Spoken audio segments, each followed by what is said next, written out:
আগে নিয়ে যেতে চাই, এই জায়গাতে বিক্রি করে দিতে চাই। বলে আলী গো, এই ধানের দাম কে ক টাকা বলেছে বলো? বলছে একজন বলেছে 5,000, আর একজন বলেছে 5,000, তৃতীয় নম্বর ব্যক্তিটা বলেছে 5,000। আলী, আমি ওসমান গনি, আল্লাহ আমাকে বানিয়েছে বিশাল টাকাওয়ালা ধরে। তবে আলী রে, তুমি শুনে নাও, শুনে নাও, এই ধানের দাম আমি একাই 20,000 টাকা দেব। জোরে বলা যাবে না?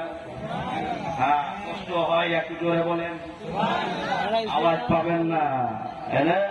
এই আওয়াজ বুঝতে পারবেন এখন না, যেই দিন আমাদের শ্বাসটা বন্ধ হয়ে যাবে আর চিৎকার করে কাঁদবো বিপদের মাঝখানে, আওয়াজ বের হলেও মানুষ শুনতে পাবে না।